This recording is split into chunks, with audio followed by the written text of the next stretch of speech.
The young man organizing files in the basement archive had no idea that in exactly 72 hours, he would destroy his entire family to save his soul. Lars de Vries was 23 years old, a law student who worked part-time filing documents in a courthouse that processed hundreds of cases daily. Everyone saw him as quiet, invisible, unremarkable. But Lars was carrying a secret so heavy it had been crushing him for 3 years. A secret about his uncle, a rainy night, and a boy who never made it home. It began when Lars was 20. His phone rang at 2:17 a.m. on a Tuesday in October. It was his uncle Henrik, and his voice was shaking in a way Lars had never heard before. There had been an accident. A dark road. A pedestrian. No witnesses. Henrik didn't ask Lars to come to the scene. He asked him to come to the family house immediately. When Lars arrived, his uncle was sitting at the kitchen table, staring at his hands. His mother was there too, her face pale and set like stone. That night, his family made a decision. Henrik had been home all evening. The car would be repaired quietly at a cousin's garage outside the city. Nobody would ever know.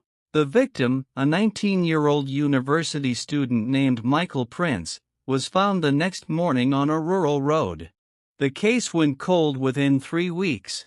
But wait, you don't know yet why this night would haunt Lars every single day for the next 3 years. Michael's face was all over the news. A bright kid studying engineering, loved by everyone who knew him. His mother gave a tearful interview, begging for anyone with information to come forward.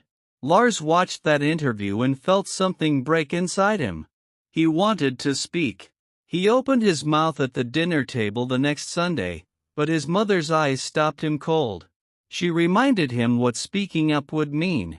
His grandmother, who adored Henrik, would likely have a heart attack from the stress. His younger sister was applying to universities and needed Henrik's financial support. The family business employed 12 people and was registered in Henrik's name. One word from Lars and everything would collapse. So he stayed silent, and that silence began to rot him from the inside. Here's where the story takes its first irreversible turn. Lars couldn't function normally anymore. His girlfriend noticed he had become distant and cold, staring at nothing for hours. His grades dropped. He stopped going out with friends. Every family gathering was torture. Every time Henrik paid for his textbooks or ruffled his hair, Lars felt physically sick. He started having nightmares about Michael lying on that dark road, waiting for help that never came because Lars had chosen his family over the truth. He was becoming a ghost of himself, and nobody understood why. Then one afternoon, while organizing old traffic incident reports in the archive, Lars found something. A witness statement that had never been properly filed. An elderly woman reported seeing a dark sedan speeding away from the area where Michael was found. She had noted part of the license plate. Lars's hands shook as he checked the numbers. It matched Henrik's car. The statement had been buried in administrative chaos, misfiled and never cross-referenced with Michael's case. Lars stood there alone in the basement, holding the piece of paper that could either free him or destroy everything he had left. But you still haven't seen the full weight of what Lars was carrying. It wasn't just guilt. It was the knowledge that his silence made him complicit in Michael's death. Every day he studied law, learning about justice and accountability, felt like a personal condemnation. His professors talked about moral responsibility while Lars sat there, a living contradiction to everything they taught. He started volunteering at a legal aid clinic, desperately trying to balance some cosmic scale.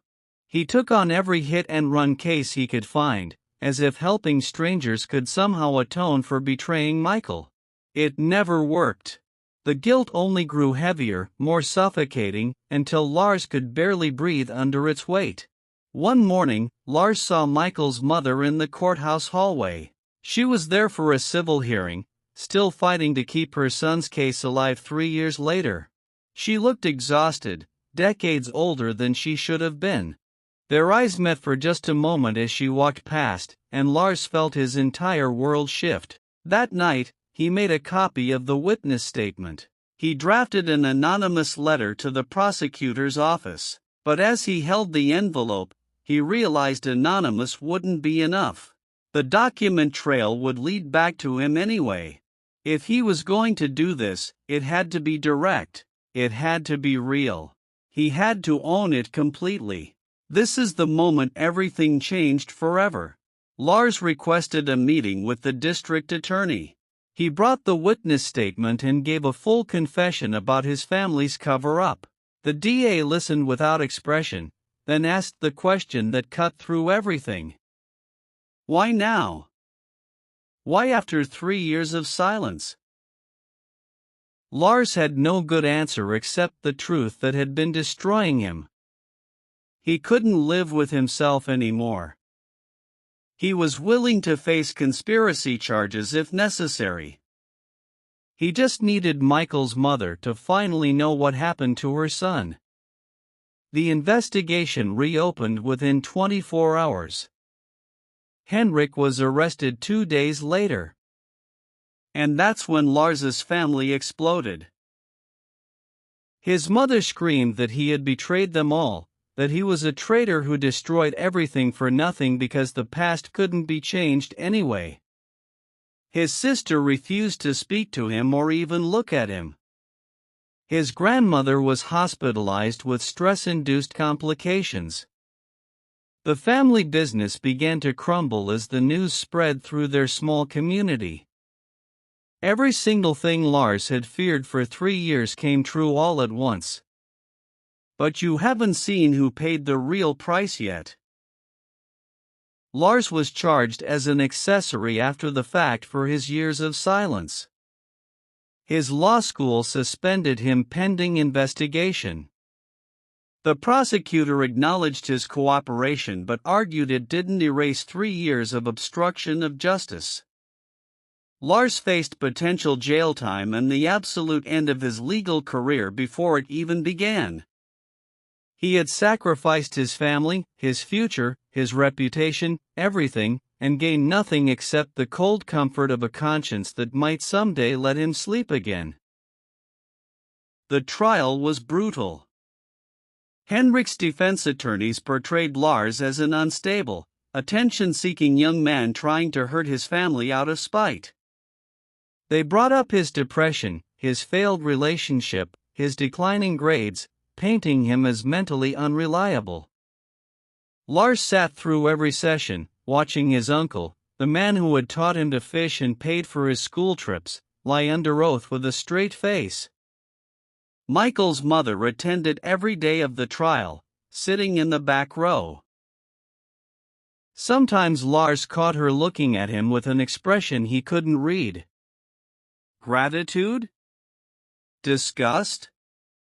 Pity for what he had lost. Henrik was convicted of vehicular manslaughter and leaving the scene of an accident. He received 8 years in prison. Lars received a 2-year suspended sentence and 500 hours of community service in exchange for his cooperation. But the real sentence was everything else. His family cut all contact. His legal career was finished before it started.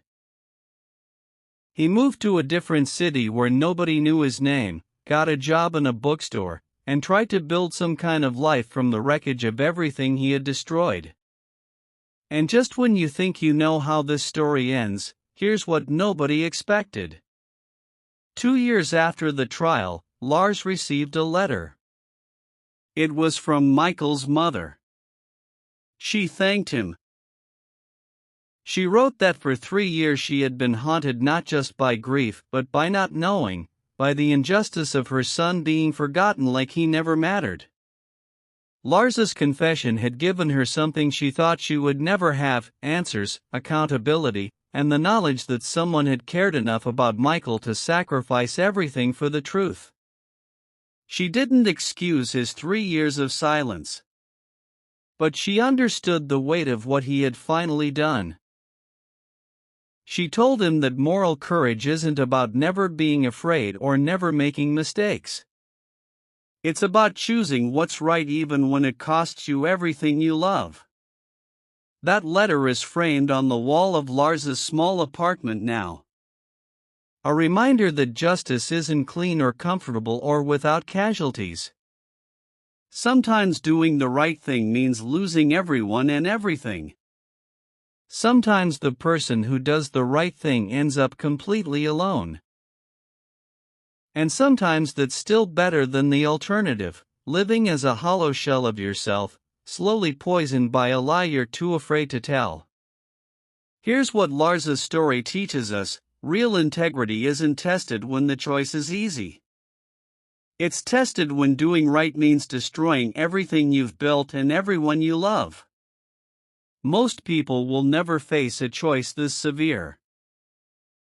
But if you do, remember that your comfort, your family's approval, your carefully constructed life, none of it is worth the cost of someone else's justice. The truth might break you completely.